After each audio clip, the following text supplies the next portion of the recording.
After all this, you still... I still want that gas, yes. And you had better deliver. I also figured out what caused the audio issue last time. You sound better here. I just wasn't sure if it was something that was, like, real or if it was just, like... It was a combination of, like, my internet being out, and then, like, Okay. I didn't point the mic at my face the right way. Oh, okay. And then the gain was turned up all the way on top of that, so... Oh, jeez. So I did everything wrong for that one, but... We're doing it all right today. We are doing it all right, and we've got to make sure we get it right, because, folks, this is an emergency episode, emergency pod.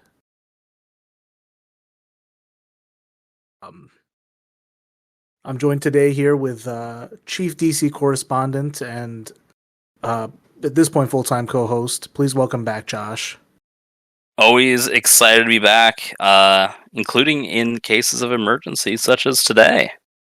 And this will combine both of your key areas of expertise, politics and pro wrestling. As does the subject of this particular episode. Technically, former or current WWE Hall of Famer Donald Trump, Donald J. President Trump. Donald Trump, indicted on what are these charges of business fraud, and I think there's some kind of campaign finance law violations suspect as well. So, the day that has long been awaited. Maybe not the grand charges anyone was hoping he would face, but charges nonetheless. Yeah, and like maybe to somewhat untangle some of this, right?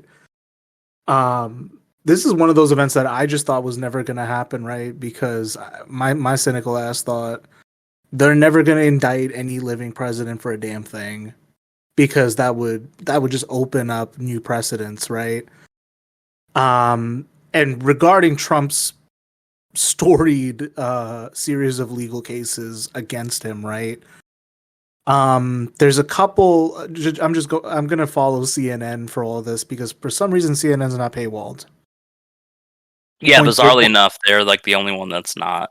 Corporate News Network is actually free to the public. Who would have thought? I thought it was the Communist News Network. So, to kind of like detangle some of this, there's separate investigations regarding the documents at Mar-a-Lago. That's a national security thing. Yeah. There's the DOJ investigation. There's the Georgia lawsuit for the 2020 elections. And then there's pending individual lawsuits for separate things. Mm-hmm. But this is covering the Manhattan DA investigation of all things. And this is like early, like post 2016 resist lib stuff that like had just fallen out of my brain, right? Yeah. And it's also just another point I had to bring up, right? Is that with my cynicism, I did forget one thing. Our criminal justice system does represent somebody. Business shareholders. You fraud big business, they will come for you. And that's really the enemy that Trump made with this.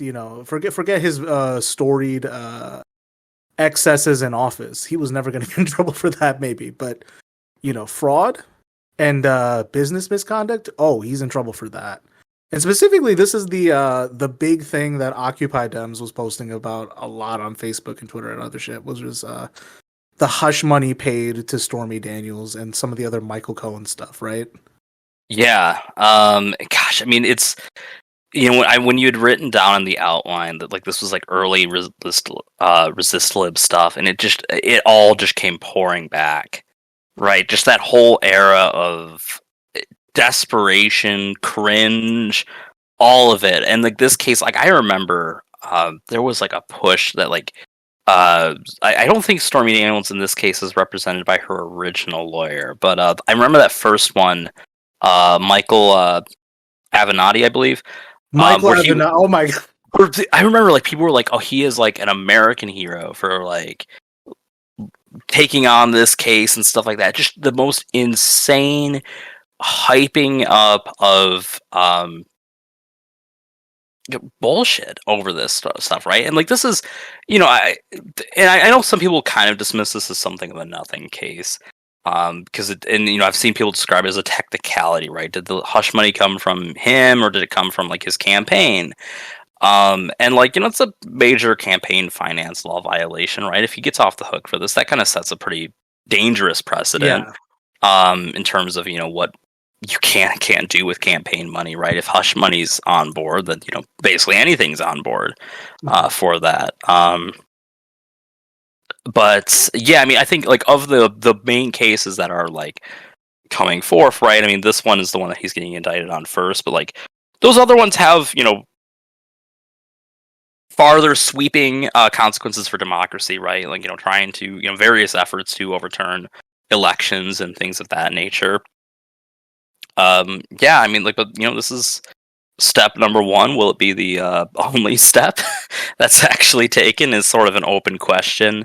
And you're right to say that. And I think that's kind of one of the things that people have been emphasizing too. Is that like this sort of sets an interesting precedent as the first president who has been indicted.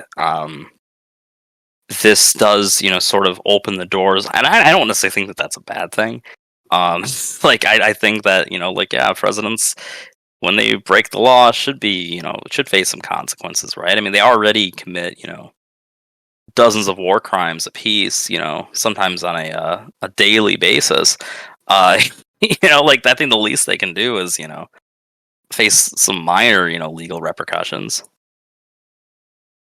Yeah, and like ironically, what I've been doing in the background while I haven't been releasing episodes is catching up on Scandal, if anyone remembers that show. Oh God. And that was like a pre-Trump fixture in like network TV. Yeah. Which is of like just shows about the West Wing, but like combined with like the anti-terror elements of 24 and stuff like that. So just it was a little behind the times on that, but yeah. I don't think there's been any like, especially after the Kevin Spacey shit with House of Cards, and them like kind of just gracefully trying to finish it off with one last season. I don't think there's been any like interest in like a White House production except for that one Showtime original of like some weird James Comey versus there was Designated Survivor. Is that still around? Let me take a look. I do remember that show. Like, yeah, my dad was going to watch it actually. 2019. I think it's done. They did 3 seasons of it. Last one was on Netflix. So that was with like Kiefer Sutherland. It was an interesting premise, and I remember there was one episode where there was like some controversy over and keep that in mind at the time. Rick Snyder was governor of Michigan, and there was like in one of the early episodes. Because this is like a terrorist attack, blows up the Capitol building during the State of the Union. So like the designated survivor, assumes the position in the White House. But there was a situation where like the governor of Michigan was like just like rounding up people in Dearborn, Michigan, which is like a place with like a high concentration of Muslim population, right?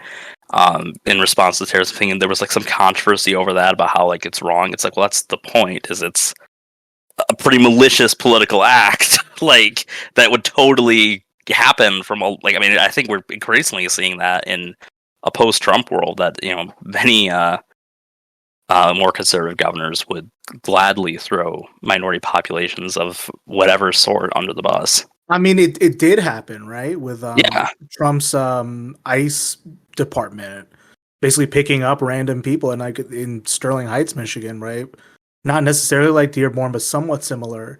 Mm-hmm. There was like a guy who I think he was like a Chaldean refugee from the Iraq War, grew up here, has no knowledge or way to get around Iraq when he gets deported, and I think just died on the street out of just not knowing what to do.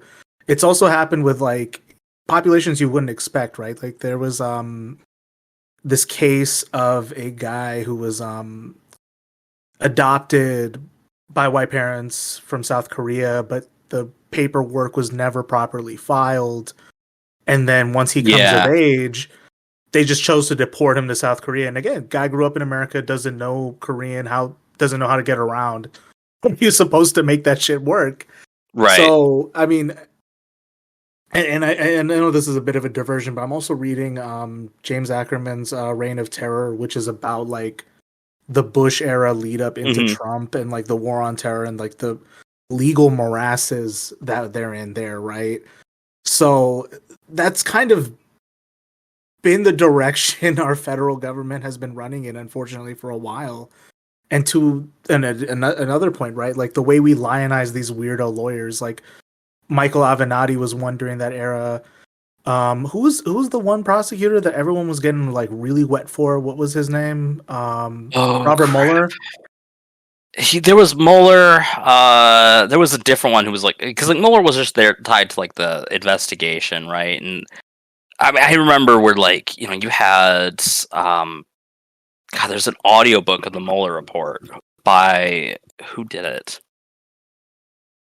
Because I remember they released an audiobook version of it, and it was like by someone like major. It wasn't the Mueller She Wrote podcast, was it? No. I don't think it was this one. Audiobook.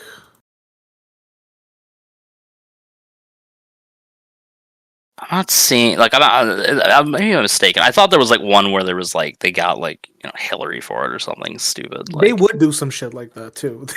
Yeah, like, and like there's a million versions of it. Like, it just like looking at it on Amazon, like, which is funny because it's like a freaking like it's a free government document, and there's people like selling like hardcover copies of it. Like, come on.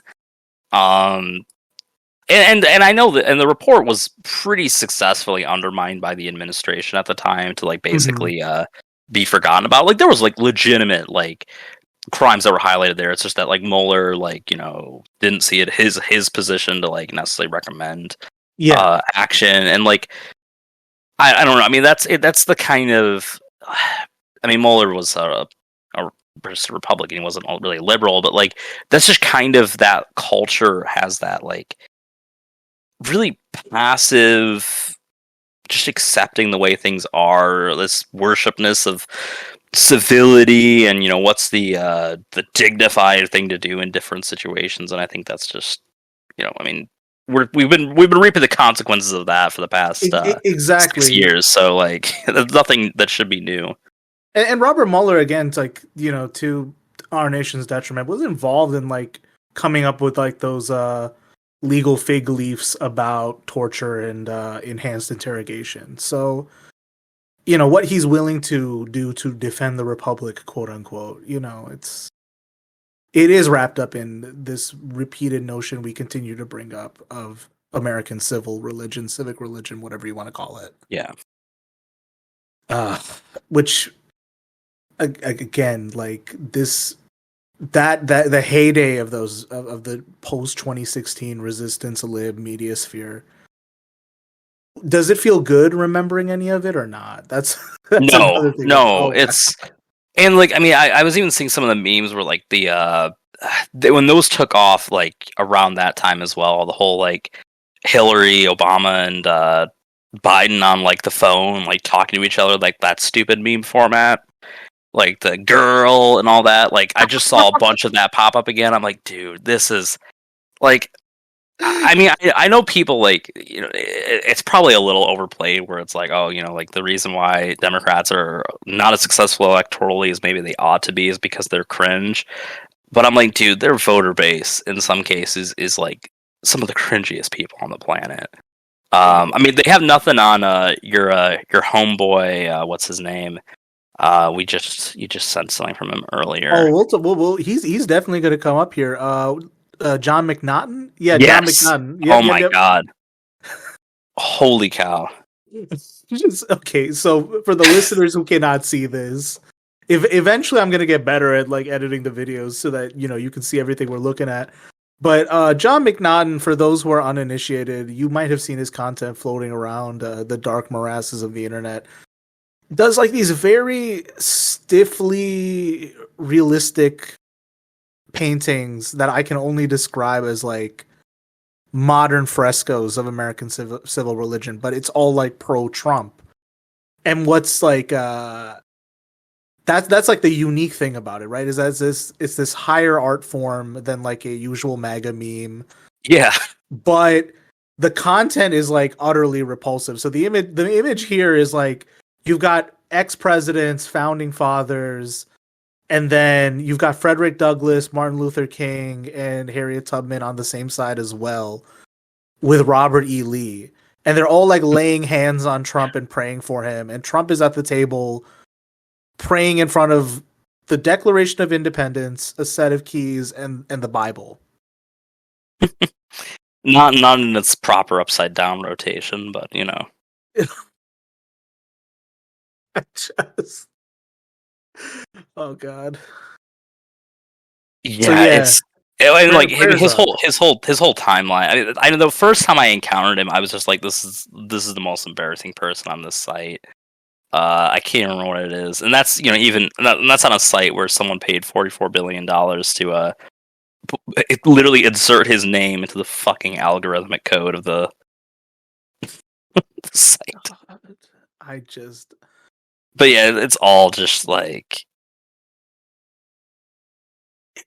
it's like I don't know how not a hint of irony, just and like I mean, there's already like those like ones of like I don't think he did them, but like the ones where like you have like the presidents from like both parties like having drinks together and stuff like that and playing cards and stuff. I mean, like I don't think he did those, but like those I already thought were like kind of cringy because it's like, yeah, like these people are all technically under like the same partisan label, but there's no way that they would actually work with each other. No, and it's like it's such a... Oh, there we go. Here's a juicy one. You want to describe this one? Oh God! So you've got Trump just like holding this tattered flag, and what is it? What is in his like? What's the rag in his other hand? I think that's like a handkerchief because he's finished weeping. I don't know. Like, check out this one of the January 6th indictee. Oh my God! What are you showing me?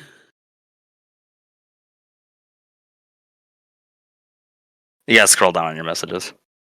Oh, let's see. Oh, this one was funny. This one was so funny.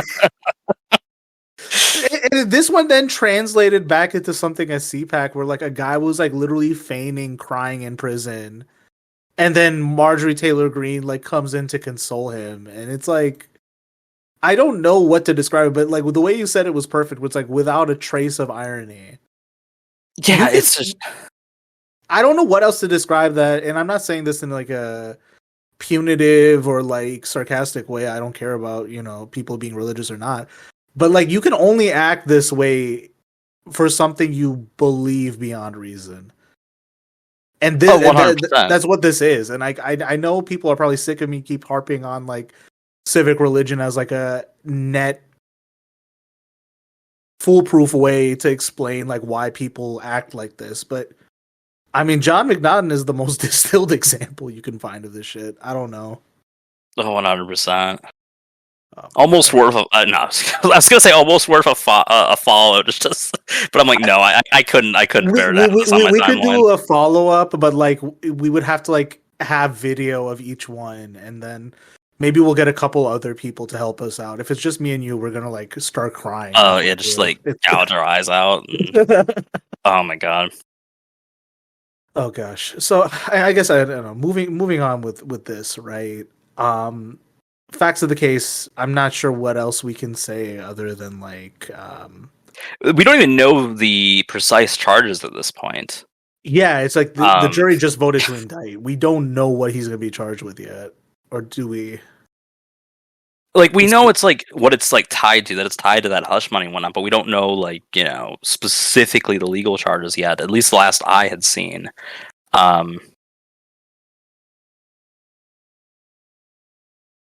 Yeah, we still it's still a very much a wait and see kind of situation, but it's interesting because again, like I think as recently as last week was when like those AI images of like Trump being arrested came out, right? It might, because he had said Trump had announced his own arrest, that he was going to be arrested soon, and people should like go to the streets, protest, burn down buildings. Basically, like all but calling, like directly calling for violence, acknowledge that there would be violence and that it would probably be justified. So really helping his other, the January 6th case, if that ever materializes.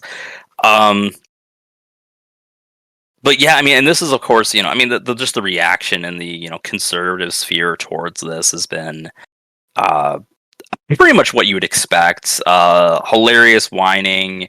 How could they do this to us? Trump, of course, called this a witch hunt. Not shocking. He will say that about any legal charge, right? And it's like, well, sometimes witch hunts find witches, right? And I don't even think this was necessarily a witch hunt.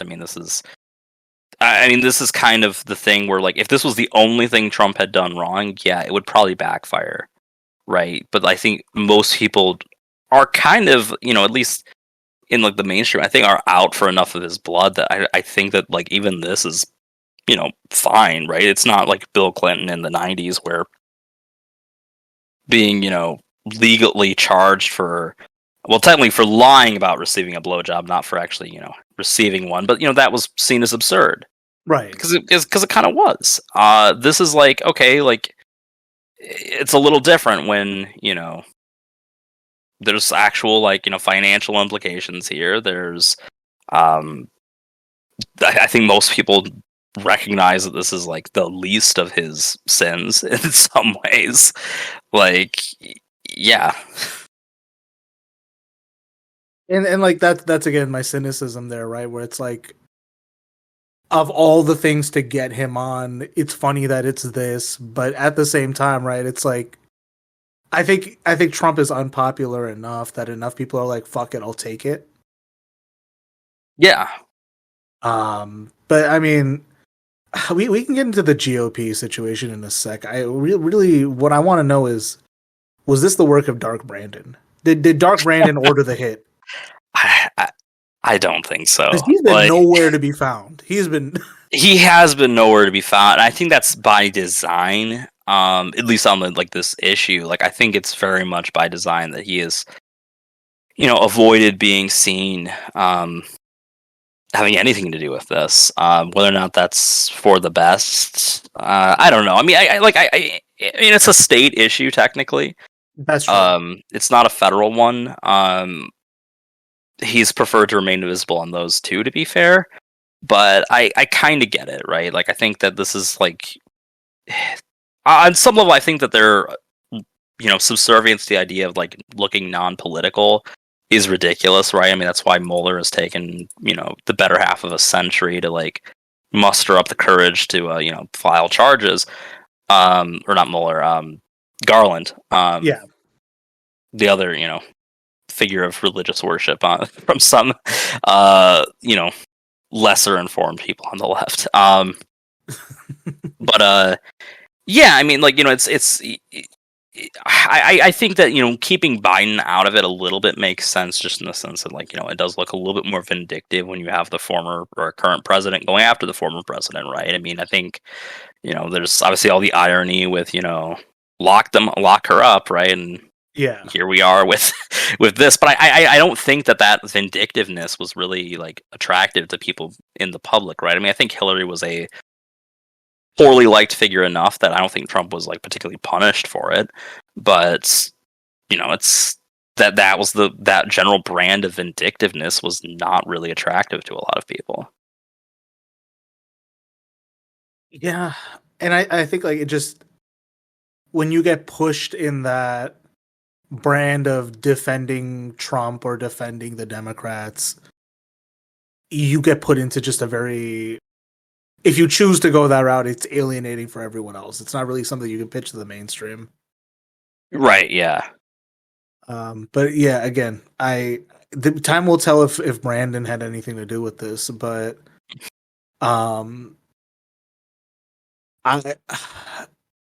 you would expect like Democrats to be making a little more hay out of this. Or they might still be like caught by surprise by this. You never know. It's been a miasmic couple weeks with everything going on. So having this like come out of the blue is almost like, okay, what is the take on this? Yeah, I mean, you're right that like it's kind of. It is weird that like there's just a general lack of acknowledgement from political leaders and whatnot. I mean, maybe it is just sort of this malaise of not having to do a thing. I guess like I don't know. Again, is this just trying to avoid looking like a sore winner or whatever? I don't know. I think that's fair because it would be an uncharacteristic amount of intelligence to basically be like, okay, we failed the impeachment. If we come in and celebrate this, we are going to look like we're having a little too much fun. But yeah, I'm not sure what the Democrat strategy is on this. And I'm not sure what the Republican strategy is on this either, because like we've been talking about in past episodes, right? Mm-hmm. There is only like a loosely concentrated core of leadership. I don't even know what that's like now that Mitch McConnell is out sick. And basically, yes, sick. Is that the story we're running with on this? Formally, he's sick. Personally, I think they've got him on the same. It's probably the same situation they had with Queen Elizabeth, where it's like, okay, she kicked the bucket like 3 months ago. We'll just have a hologram around until we need to. It might be a Walt Disney situation. Who knows? Could be. You never know. But all that aside, right? Is like there's very loosely affiliated teams, right? Like Trump seems to be the biggest camp, but with this, you don't know where his bannermen will ride to. DeSantis, Well, the question is, do they ride anywhere? That's really the thing. Because I mean, like, there's no reason that they necessarily need to. You can run from prison for political office, like if it comes to it, like you technically can. That is true. Yeah. Our boy, Eugene Debs. I mean, at least he did it for something good and moral. Not to just get out. Oh god. But yeah, I mean that's that's where we're heading. But yeah, I mean if anyone, I don't know how many people this peels off. Like there was, God, I think it was actually on the Daily Show where someone was interviewing people at a Trump rally, and he said like the reason he was at, or it wasn't a Trump rally, it was at I think Nikki Haley's announcement. And he's talked about why he forgot she announced. Right? It's like, so Nikki Haley and Tim Scott did announce earlier. You did share. Wait, Tim Scott announced? Didn't you mention that, or did Tim Scott just speak at her announcement? Let me see. It would be so funny if like he did announce and no one knew. I saw readying for takeoff on Politico from March 22nd. Next steps in lead up to presidential announcement. God, I mean, I don't think the public's ready for the things Trump will say about Tim Scott. And the thing about Tim Scott, right, is like they do like the token black Republicans so many times now. Like this is what they did with who was it against Romney? Was that Herman Cain? They did it with Herman Cain. Rest in peace. R.I.P. Trump killed him. Remember, he died at his rally after getting COVID. That's basically where I was going with this, right? Is that like Tim Scott, to me, like I don't even think he's bold enough to fit like the Herman Cain, Andy West. I mean, they had like Ben Carson, who was like dead in the water. That's what I'm saying. Ben Carson, low energy Ben, but then that's what I'm saying. Is like there were like weird Tea Party firebrands who were fitting like the black identity lane, at least like prior to Trump. Tim Scott doesn't even have that going for him. I don't know what his angle is. Yeah, like I mean that's the thing that I have. I mean, like that's just. I have a lot of issues with the GOP field, but that's kind of neither here nor there. But it's Because I'm thinking of like who you've got like running, and like the DeSantis thing is interesting, but like you have Nikki Haley running. But anyways, what I was saying about the person that was at the rally was they had said that the reason they had defected from Trump and were looking for a new candidate was because Trump had said something mean about DeSantis before the election. Oh my god. So like and like so the guy was like, it was again like kind of like Daily shows, they're kind of like hyping it up in a lot of it's the ways, right? You're like, oh, was it like kids in cages? Like, what made you like turn? Like, like all of the stuff that you would, and like framed in a way that would make you think, like, oh yeah, this is like a really horrible thing that Trump did, and like that would probably make your support waver. And the guy's like, no, of course, none of those stupid things. Like he said something mean about another Republican before the election. It's like just insane. But yeah, I mean, like you have this weird field. Let me just see who's formally running. Nikki Haley announced, and it's funny because I think we definitely did the episode after she announced, and I think we just sort of collectively, like unconsciously, agreed. There was just this unspoken agreement that we wouldn't talk about it.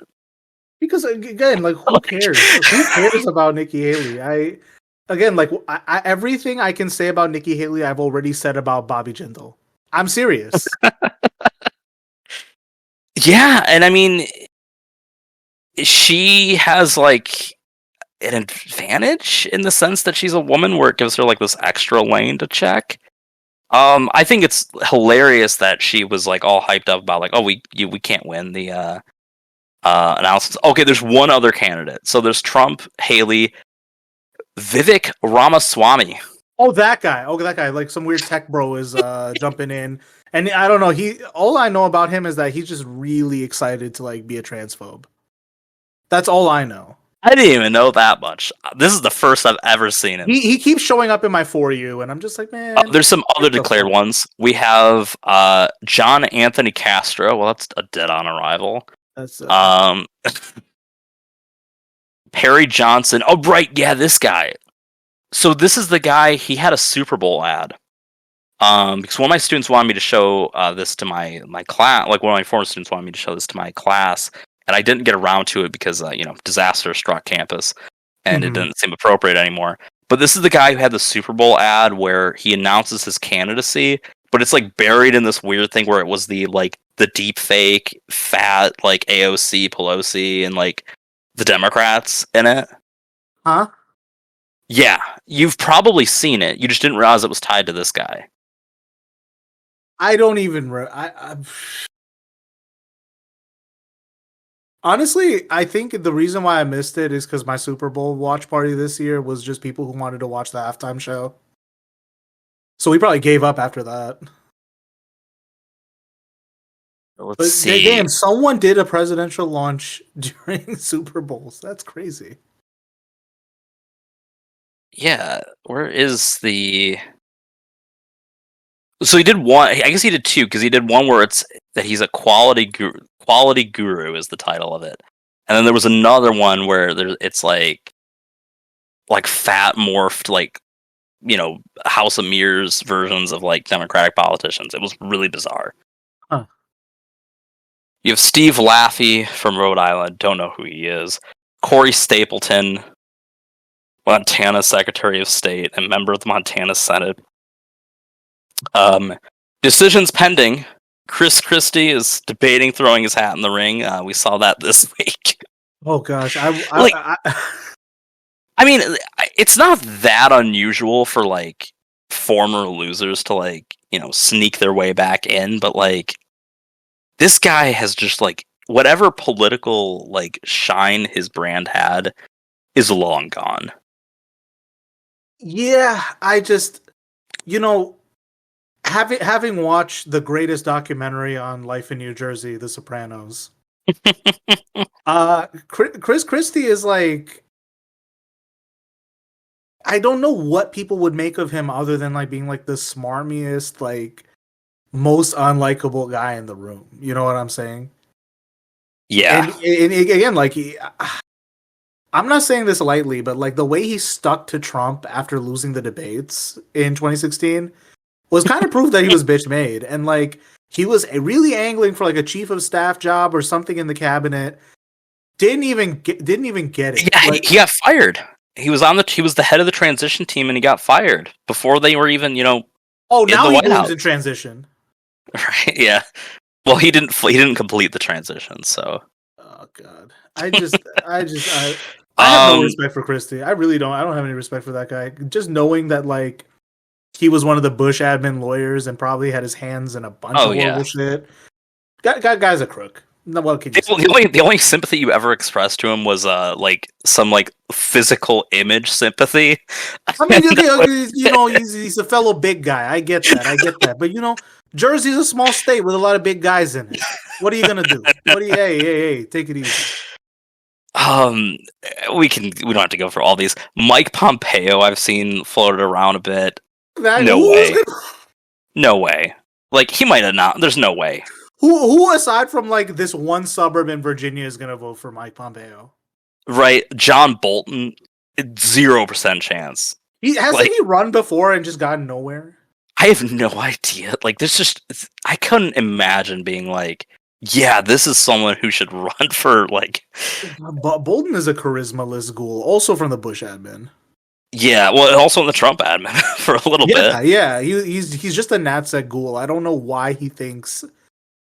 And it's very funny that a NatSec ghoul thinks, oh, I actually don't enjoy this back alley stuff anymore where I have more power. Let me run for office. I want people to like me. That's so odd. Right? Yeah. Tim Scott, we mentioned. Other potentials, Greg Abbott and Glenn Youngkin. Apparently just any of like the governors that, have been moderately successful. Yeah. But Youngkin, I don't get Youngkin at all. He's getting greedy. He's right. Yeah. The other two, so the big two, right, are Mike Pence and Ron DeSantis. Mike Pence has got to be. Declared? No, he has not declared yet. But these are the two that are like likely to declare. Okay. There was an announcement. I think his campaign for Pence's campaign. I think it might have filed for him, but he had denied it. But yeah, so like the Pence candidacy, I don't see the point. Right? He has zero lane in which he's appealing, because it's like you have either the fact that he's a traitor to a fearless leader, or maybe if you liked that about him, because now it's like also it's your actual contrast. God forbid we have that in a primary. On either side, really. In a competitive sense, but like he's also like just like continuously. I mean, this is like, I mean, I know we're getting into like some incel territory with this, but like Pence has got to be like the prime specimen of a beta male. Average Indiana person, don't worry. But like, you know what I mean? Like, where it's like he's asked in interviews like, oh, geez, like, Trump said that it's perfectly understandable that people said hang Mike Pence. He's like, well, I had a beautiful relationship with the president. Like, complete beta energy. Like, he makes Jeb Bush look like the most high energy alpha individual on the face of the earth. I personally chalk up Mike Pence's weirdness to being Midwestern. And I'm not saying that as an excuse. I'm really saying that as like, if you look at conservatism within the state of Indiana as like a regional phenomenon, how it was like the only Midwest hub of the Klan, for example, formations with like big pharmaceutical companies like Eli Lilly, and how like, this is a massive pharmaceutical company running in this state that's also like markedly conservative in its politics, socially and economically. And just like, the farce of Midwest nice, you know what I mean? Where it's like, we're as reactionary and regressive as people on the coast, but we wrap it up in this kind of like courtesy. I'd say that for everybody in the upper Midwest, right? So Pence just kind of sits uniquely at that intersection. Despite him, like, being born to liberal parents of all things, right? He cuts his bones as like a talk radio guy. But I mean, like Rush Limbaugh was like the face of talk radio, right? Aggressive, foul-mouthed, hateful. Pence is like the same views, but like that like glass-eyed politeness for all of it. You know what I mean? But there's that, but like it delivered with like a cadence that just screams, "I'm dead inside." Exactly. Because I mean, that's the death drive at the heart of reactionary politics. Yeah. That's really it. But it's this regional oddity. I don't know how else to describe it.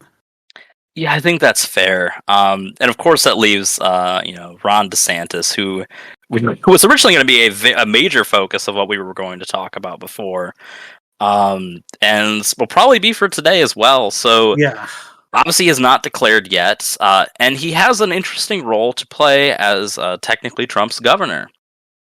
He has publicly stated he will refuse to extradite Trump to New York for to face these criminal charges.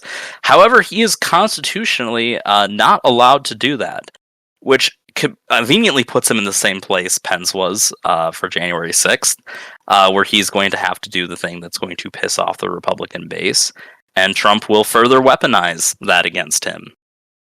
It's also just I feel like it's DeSantis saving face, right? Because he has to prove his loyalty to Trump, but he has to like define enough of a separate lane, right? And I don't think that like it doesn't exist. Like, I mean, it kind of does in the sense that like he's like it feels like a mix of like Trump with like a conservative version of like a really conservative version of Al Gore, where it's just like this like guy who's in not even like into like the nuance of policy, but like has these like really just neat, super online interests, right? Where like, and yeah, these impact real people. Like a lot of the anti-trans stuff impacts real people, Exactly. but it's stuff that I don't think like certainly if you go on the streets and ask someone what's your top, what are like your top 3 political issues, that will almost certainly not come up unless they're just like someone who's just like insanely online, has their act together completely, where they don't, like they don't need to worry about like financial stuff or anything like that. But like, it just like that kind of stuff where like the stuff he focused on, stuff, like the culture war stuff with Disney, right? Where it's like, oh, I'm going to basically, appoint a dictator, the city manager more or less over their regional zone to like take control of their park basically, and then they figured out a loophole to stop that. One of the easiest loopholes to finesse that. Right, a loophole that somehow like it's like basically makes it so it doesn't take effect for 30 years, which is like, what's the point? Like, but like all of this stuff where it's like there's no way like anyone but like online bots and just lunatics could possibly care about any of this. And I think like this is where like pathologizing a politician can get dicey, but is also maybe somewhat of a useful exercise, right? Where it's like, if you can, and I don't know everything about DeSantis, I don't know how he got into politics the way he did, but just knowing that like he used to be a history teacher at like a private boarding school explains certain neuroses. Not all of them, but like, I'm not shocked that like he's basically a reactionary dork at the end of the day. And someone who's like, on top of being a reactionary dork, has possibly even deeper insecurities than Trump, which is like impossible to fathom, but like just everything that has come out about him with, just some of like the weird stuff, like where like, like they were gonna pass a law that like Newt Gingrich of all people criticized him for this law that would like require like media outlets and blogs to like register if they're going to talk about him in an article. Like you're put on like a registry if you would do that, and like all these like ridiculous things that are just so deeply insecure that I'm like, you know what, like Trump would at least like kind of face that down. And like even like his book tour where they were like banning people with MAGA hats and stuff like that. If they've got MAGA hats, they're not allowed to go to his like book signings. Like, I don't know. I think like what DeSantis is trying to do, and it's very weird because it's like, how does he think these groups are separate? And maybe there is some like nuance that I'm not aware of, but Is he trying to get the Peter Thiel money when he like tries to distance himself from Trump a little bit? Is that what's going on? I don't know, but I mean, he's definitely not. It's definitely not going to make him a successful candidate, and it's definitely if Trump is put into a position where he just can't run. I don't see like the MAGA group like flying to Pence or DeSantis. Definitely not to Pence, but I don't know where they go. And again, like it is a complete farce to believe for a moment. And I mean, again, I've been proven wrong before, so maybe let me not say this with my whole chest. But I don't know how DeSantis thinks he's going to stop Trump's proceedings, considering that Florida's chock full of federal installments already. Right? It is kabuki. It is kayfabe, as we've discussed before. But at a point, like, you think the hemming and hawing will end in some kind of decisive showdown, if not a showdown, like a clear distinction of like where the lines are to be drawn. And I honestly think that if that doesn't happen, DeSantis is literally going to hem and haw his way through the primaries, trying to like compete for Trump's base without outright like saying he deserves to be the successor to Trump, or conversely, taking a shot at Trump. You know what I mean? Well, and we're already in that like sort of shadow primary, and like Trump has been going hard on him, but like anytime that like a reporter will ask him about this, he's like, well, like it's like just like in 2016 where like all of them refused to like actually like go back at Trump, where they just kind of like like, oh yeah, like he Ted Cruz gets called like the son of the guy who killed JFK, and he's just like, well, like that's not true, but whatever. Like, and that's basically just like what DeSantis is doing, and it's like, well, you're not gonna get anywhere. I don't again, I'm terrified for Ron. Not that I care about his well-being, but he gets on stage with Trump. It's, oh my god, I'm terrified for what he's gonna hear. You know what I mean? Oh yeah, I mean it was get his ass handed to him. Oh yeah, 100%. I mean, that's like the one thing I've been like looking forward to. In all of this is just deeply like insecure people, just like like just. It's like the one silver lining of all of this. It's like not but even prior to the arrest, but we'll see how like the arrest actually pairs into this. Like, does Trump zoom in from his cell? Like, I don't think it'll come to that, but that would be a heck of a visual. I mean that's really the concern at play here, right? Because it's like it's unprecedented for a president to be indicted like this. Like this is something I did not expect to see happen in my lifetime. Mm-hmm. Will this lead to formal filing of charges and potential punishment? That's the thing that remains to be seen as well. Yeah. And yeah, because that's the thing too. Because it's like, you make a big deal like oh, he was the first president impeached twice, which like doesn't really mean anything at the end of the day. Right. First president to be a former president to be indicted. Like, well, unless there's consequences, that also doesn't really mean anything either. Exactly.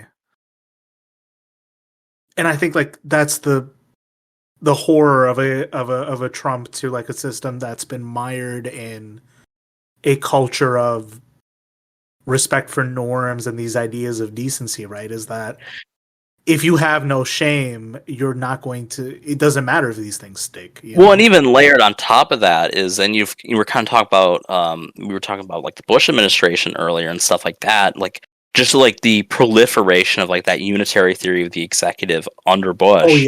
Oh yeah. Primarily is exactly what led you to this situation, right? Like all of the criminal wrongdoings from Trump in his time in office was all kind of just dismissed as like, well, he's the president, therefore there should be no consequences.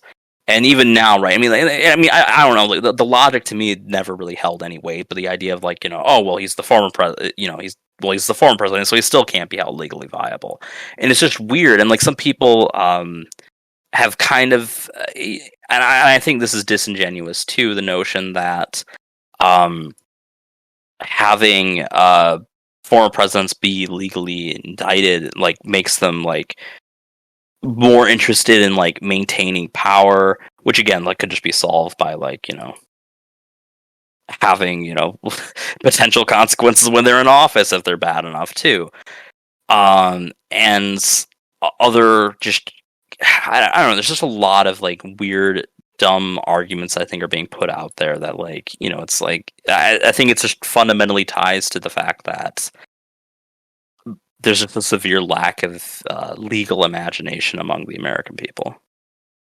Exactly. When there is a legal imagination, it's always to deploy like the worst excesses of either our imperialism abroad or trying to come up with new ways to deny American citizens their own rights, unfortunately. Yeah. And if I don't know, if a shred of that imagination was applied for, something that could limit that kind of power or something that did anything good for people,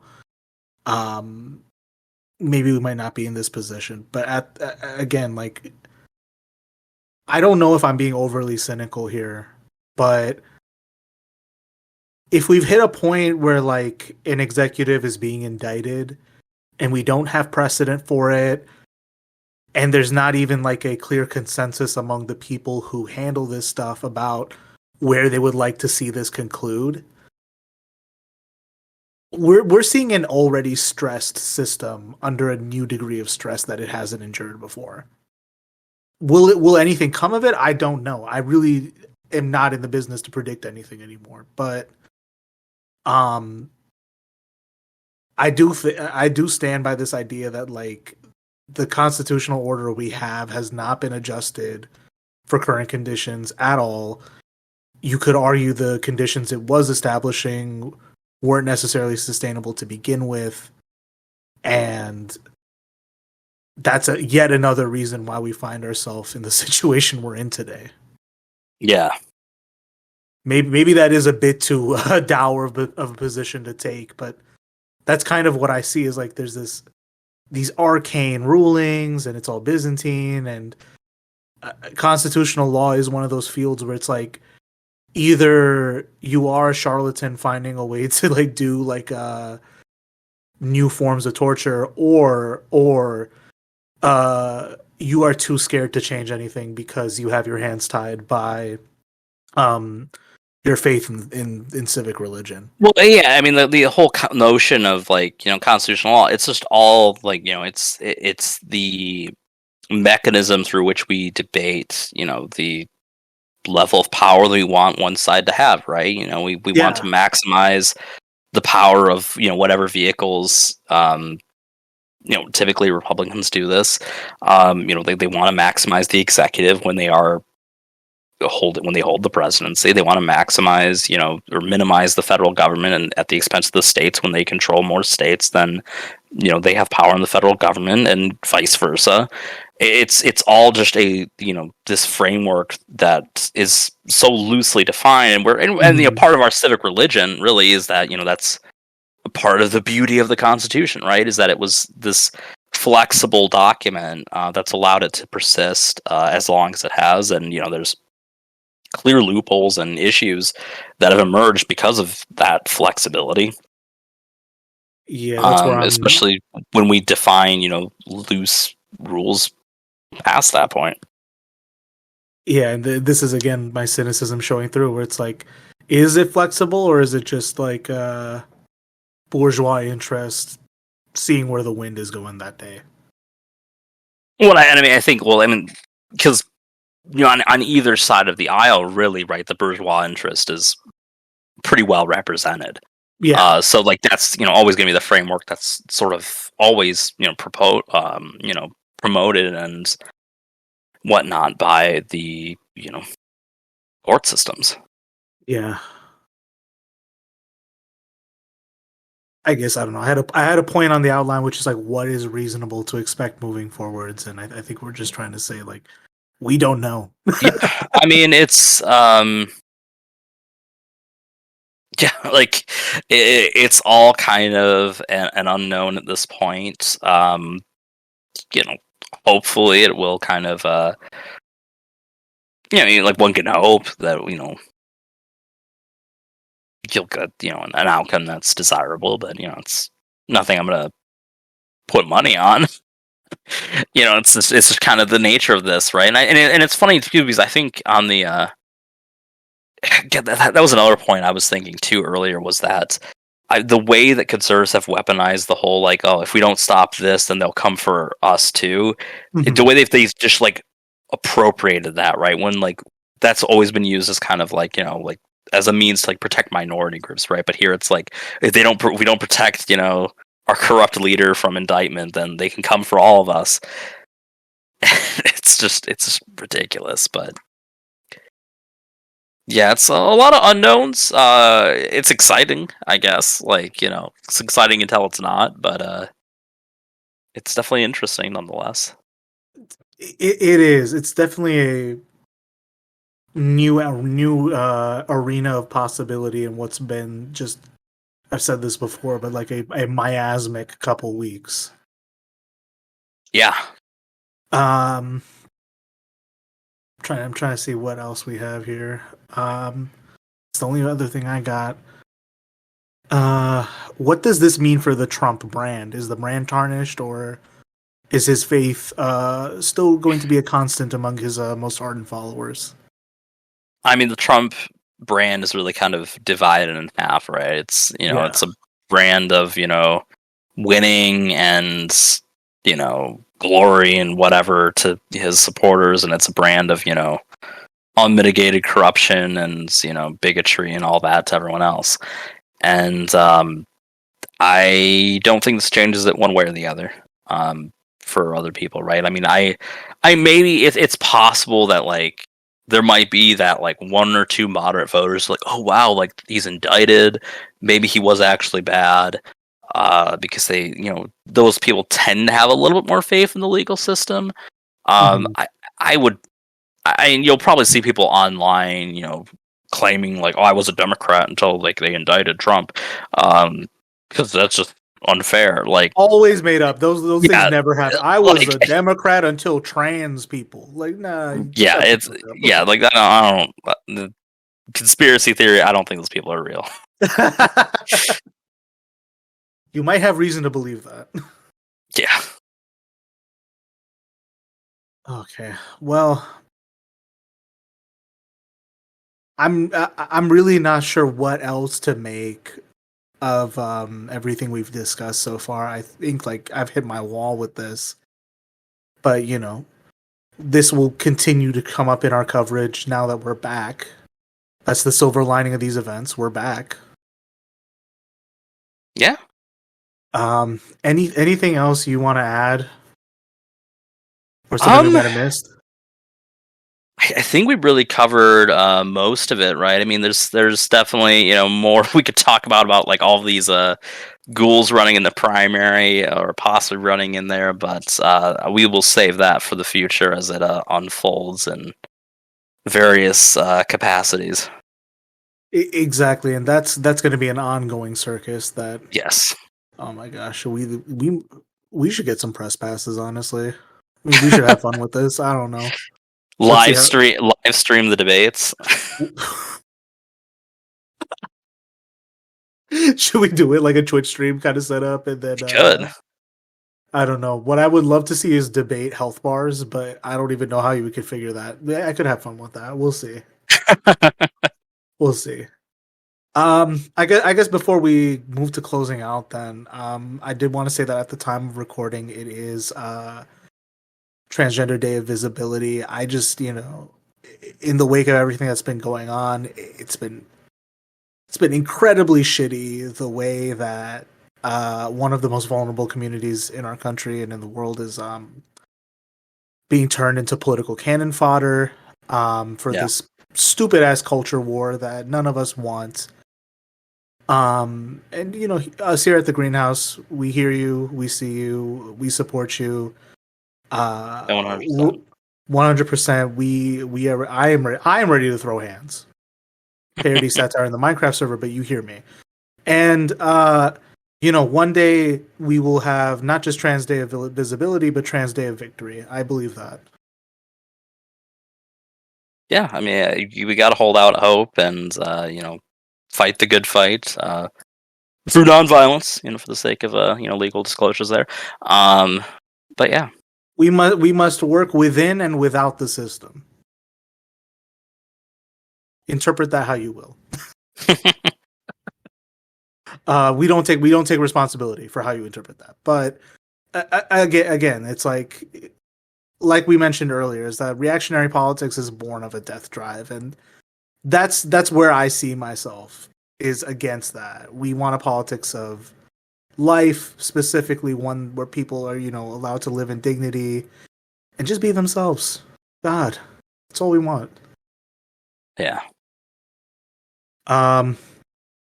So Josh, anything you want to plug before we close out? I've got my other podcast, the MonsterPop podcast. You can follow that. Also, wherever podcasts are seen. Again, we sort of paralleled that here with Trump, in his wrestling intersection. Also, the situation kind of similar to one that we talked about a few months ago with Vince McMahon, where he basically faced no consequences for his pretty similar actions, actually. Hush money to for sexual harassment and sexual favors that were acquired from various people. So I'm always reluctant to embrace any optimism when it comes to legal repercussions for this kind of stuff. But fingers crossed that maybe something doesn't work out for Trump. I hope the legal system gives him the Rikishi stink face. That's what I hope for. Yeah. It's been a minute since I've done the closeout. Let's see. This has been another episode of Greenhouse Gaslighting. You were joined by me, Adi, and Josh. You can find the link tree with all the places you can find us on the internet in the description below. And you can follow us on Twitter at @PodGreenhouse for updates. Till next time, we'll see you again. Take care.